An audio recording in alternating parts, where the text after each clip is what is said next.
আমি হাত দিয়ে যা ছুঁই তাই দুঃখ হয়ে যায়। যদি গানটা এমনটা না হয়ে এটা হতো, বাজারে গিয়ে আমি ফল মূল, মাছ মাংস অথবা সবজি যাই হাত দিয়ে ছুঁই তাই অসম্ভব হয়ে যায়। কেন এই কথাটা বলেছি জানো? সেটা তোমাদের সাথে একটু পরেই শেয়ার করছি। আসসালামু আলাইকুম, কেমন আছো সবাই? আশা করছি ভালো। আমিও আল্লাহর রহমতে অনেক ভালো আছি। কাছে কিংবা দূরে, দেশে কিংবা দেশের বাইরে যে যেখান থেকেই আমার ভিডিওটি দেখছো, আশা করছি ভিডিওটি ভালো লাগবে, না টেনে পুরোপুরি দেখবে, এটা আমার রিকোয়েস্ট। তো প্রতিদিনের মতো আজকেও আমার দিনটা শুরু হয়েছে সেই ভোরবেলা থেকে। সকালবেলা আমি ঘুম থেকে উঠে ফ্রেশ হয়ে আমি চলে গেলাম একটু বাইরে থেকে হেঁটে আসার জন্য। আজকের ওয়েদারটা আমার খুবই ভালো লেগেছে, তাই তোমাদের সাথে একটু শেয়ার করলাম। বাইরে বের হয়ে দেখি আমি যেই কলোনিতে থাকি সেখানে খুব সুন্দর সুন্দর কিছু ফুল, সেখান থেকে কিছুটা তোমাদের সাথে শেয়ার করার জন্য ক্যামেরাবন্দি করি।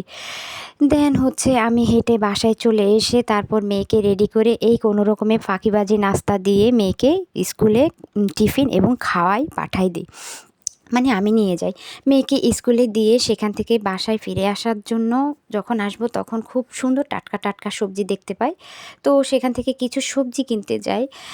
তো সব কিছুর বর্তমান বাজারে এত বেশি দাম, মানে কি বলবো, আমার মনে হচ্ছে আমাদের মতো মানুষ হিমশিম খেয়ে যাচ্ছি। তো যারা নিম্নবিত্ত আছে কিংবা অর্থনৈতিকভাবে খুবই খারাপ অবস্থায় আছে তাদের যেন কী অবস্থা আল্লাহই ভালো জানেন। তবুও আমরা যে যেখান থেকে যেভাবেই আছি আলহামদুলিল্লাহ।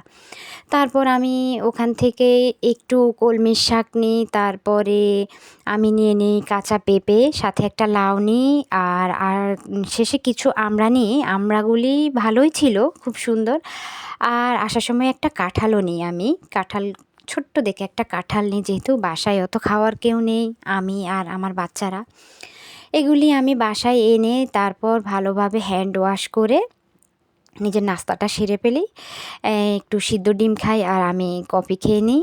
এগুলি খেয়ে আমি দুপুরে রান্নাবান্নার প্রস্তুতি নিতে চলে যাই কিচেনে। তারপর কী রান্না করব, তারপর সিদ্ধান্ত নিই যে আমি শিং মাছটা চচ্চড়ি করব, মানে একটু হালকা আলু দেবো সাথে। আমার ছোটো মেয়েটা খুবই ছোটো, তো ও একটু আলুটা খুবই পছন্দ করে। আমার বড় মেয়েটা আবার আলুটা তেমন একটা খেতে চায় না। তো আমি শিং মাছটাকে আলু দিয়ে রান্না করার জন্য নিয়ে নিয়েছি।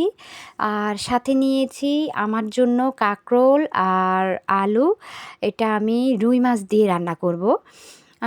এখানে আমি একা হলেও একটু কিছুটা সবজির পরিমাণটা বেশি নিয়েছি এটার জন্য। ইদানিং আমি একটু চেষ্টা করি ভাতটা কম খাওয়ার জন্য, আর রাতে ভাতটা না খাওয়ার জন্য দুপুরে অল্প পরিমাণে খাই, সবজিটা একটু বেশি খাওয়ার চেষ্টা করি। কারণ চতুর্দিকে সবার যে হারে গণহারে মানে অসুখ বিসুখ বাড়তেছে এবং নিজের বয়সের তুলনায় নিজের শরীরটা যেভাবে খারাপ হয়, সে অনুযায়ী মনে হচ্ছে যে একটু নিজের প্রতি যত্ন নেওয়াটা খুবই প্রয়োজন। দেখা যাক কতটুকু পারি। তো আমি এরপর এগুলি রান্নাটা শেষ করে ফেলি। রান্না শেষ করে আমি গোসল করে মেয়েকে নিয়ে আসি।